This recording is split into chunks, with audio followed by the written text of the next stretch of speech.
And okay, so I also have to ask about something. So I looked at our last chat, looked at the highlights of it right before PB2 came out.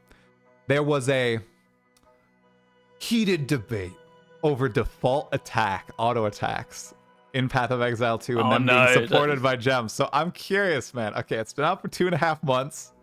Obviously, if you played a warrior, I mean, you're going to use auto attacks at the start of the game quite a bit. What are your thoughts on the whole default attack being supportable debacle? Are you still in the camp of screw this should never be in the game, or it's like, it's not as bad as I thought it was? So it being supportable is fine. Okay. But right now they are so imbalanced. Like Mace auto attack is just better than every other skill. Like it doesn't make any sense that it's like that, because the Mace auto attack costs no mana and every other skill costs mana and has like a ridiculous wind up time. Like you must have seen the amount of builds people were making with just Mace auto strike. I saw like Elk. Like I remember watching this Ben build. Right, Ben is just like he literally was just walking around the map, and then he had the double herald set up, right? And all he would do is just like walk up to a pack and just use Mace auto attack, and then just like the whole screen would explode. Then he'd just walk up to the next pack, Mace auto attack, and it's just like, oh man. And it's the same with crossbow auto attack. I don't know if you saw that. Like I remember watching Paustron level. I think it was like his 3rd character or something. Paustron also done a bunch of re-rolling, by the way. Yeah. And he leveled like his 3rd character. He was leveling with a crossbow, and he realized very early on that the crossbow auto attack is so insanely crazy compared to everything else that you can be using. It's just you just are absolutely mowing down everything. Like, yeah, you can use a skill to occasionally clear some trash mobs, right?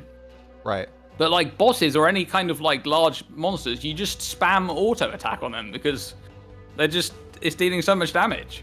Dude, that's definitely a balance thing, yeah, for sure. It is. I'm doing it right now. I'm really curious to see what they do about it, because it 100%, especially if you're using maces, best feeling skill in my opinion.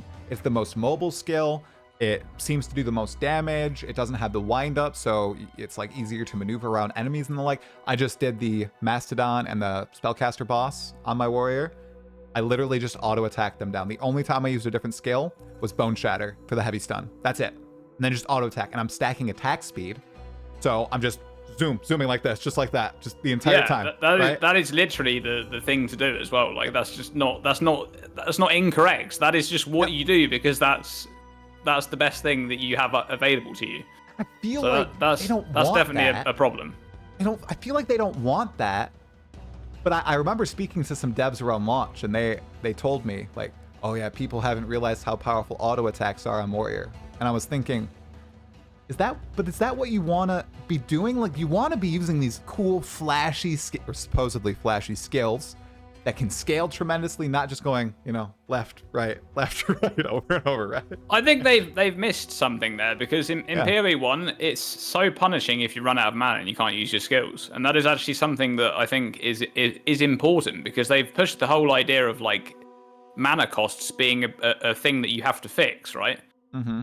And that, if it's the case that auto attack is that powerful and it also costs no mana, so you don't have to solve any kind of mana cost, then that is just a problem in and of itself, because it means that you don't really look at the other options, because there's not really that much point in doing it. Right. The monk with the quarterstaff, I feel like over time, maybe 2-3 years, people will start doing this properly and saying quarterstaff and not monk when they're talking about quarterstaffs and everything, because people still say like, oh yeah, the monk skills. But it's not monk skill, right? Yeah. People are gonna. I feel like that's a funny little trap that Grinding Gear Games has themselves in. But anyway, like the monk, the court puff. See, I just did it again. The quarterstaff skills, Ice Strike and Tempest Flurry, those are essentially auto attacks done in a cool way, I guess. Like one has the built-in walking mobility and the little combo. Ice Strike, you teleport around. I don't know how, because that's the quarterstaff's identity, I feel like. That sort of mobility and being able to do those combos. Can you do something like that with a mace, right? Or is that removing what they're trying to do with the mace, with the big windups, the big hits? I think there should be a bit of a balance between the two. Yeah? Like, it doesn't feel right that auto attack locks you in place on mace. I think you should be able to move while you're using it. Yeah. But there should also be abilities that do lock you in place. So they did get that right. Like having some of them lock you in place and have a big wind up is fine. But you also need access to those other ones as well that sort of don't do that. And it does feel like Mace has a bit too much going one way. It's like, yeah, you're carrying this giant mace, and I get that it's meant to be heavy and stuff, but it's just a bit too much. Yeah, I'm wondering, I was looking at Huntress footage because she might be upcoming in point 2. Everybody's speculating that from 2021. Man, it looked really good back in 2021, the mobility on the spear skills and the like.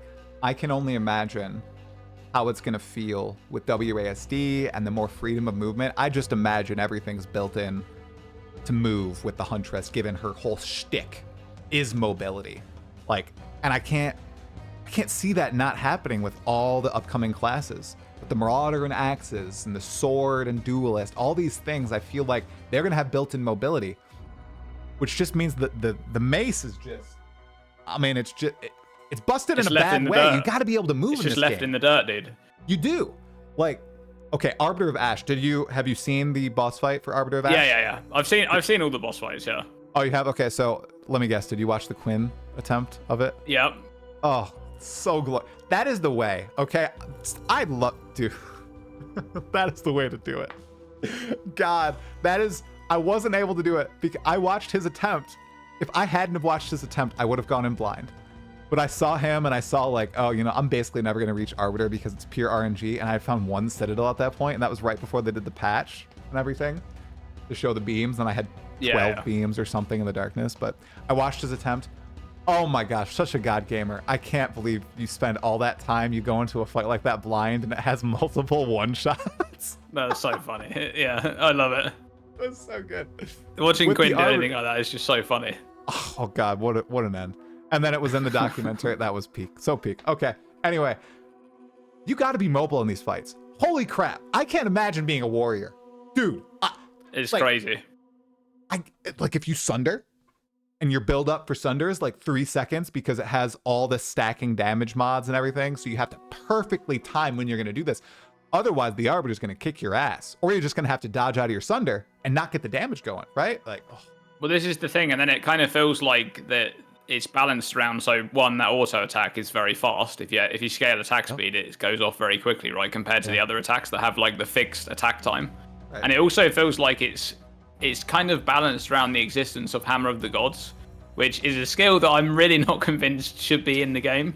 Because it's one of those things like, this is, so I actually didn't think about this until Captain Lance brought this up in a video where he was discussing skills like Hammer of the Gods are a bit problematic, where it doesn't matter what main ability you're using, right? Let's say you're using, Sunder or something like that. That's your main ability, and you're using Molten Blast or something like that, like the projectile skill. It doesn't really matter which skill you're using. You're always gonna have a link for Hammer of the Gods, because why wouldn't you? It's a cooldown based ability. It deals a huge amount of damage. You're just gonna socket some gems in there, and you're gonna use it on a boss because it's just you're making a mistake by not doing that. You have the sockets to do it. And that's actually one of the really interesting downsides, in my opinion, it's a downside, of the gem system, which is otherwise a massive upgrade to PoE 1 system, in my opinion. But the downside is that because you have so many of those sockets, those link setups that you can use, anytime there is a skill like that, you are just going to use it. So every Mace build, doesn't matter what other skills they're using, they are going to be using Hammer of the Gods. It's a mistake not to use it. Yeah, it's a problem that I wonder if in their minds will only exist for as long as there is a limited number of gems in the game. I'm thinking this is obviously super long term, and this might be massive copium. 3 years from now, when every league they're adding like one new skill for each weapon, and we get to a point where like Mace has freaking. Do you think that'll happen? Where Mace will have like 50 skills? How the hell are they going to add new skills to this game, man? Given the current, like, it's going to be tough to balance, right? I'd expect they'll add some new skills, but I also think that they'll take on that transfigured system from PoE 1, because it's just it's a very good system to utilize. It's like, I think they realized with that system that they could reuse a skill that already exists, use all of its animations and everything like that, and then they can just like change some numbers, maybe add some like new thing in there that slightly alters how that actually interacts with monsters or interacts with the character or whatever, right? So that's like from a design perspective for them, it's a lot less time consuming to create transfigured gems than have to like create a whole new animation of something new, you know, and like design something entirely new. Right. I wonder if that, but you're so right. That's going to be I think it is a problem of you are always going to use, you know, Hammer of the Gods or if Archmage stays the way it is, you're always going to use Archmage, right? To scale Archmage spells. Is crazy, dude. I mean, there's those things that you're always going to put into your build with the way the gem system works. So I can't like Archmage and Howler, those two things, like they're just they're a mathematical error. I don't understand how those things make it into the game. Like they're just Archmage is ridiculous. You can just look at that and see like even a character with like 2,000 mana gets way too much extra damage from that. Way too much. Yeah, it's a that's 2,000 mana. You get way more than that.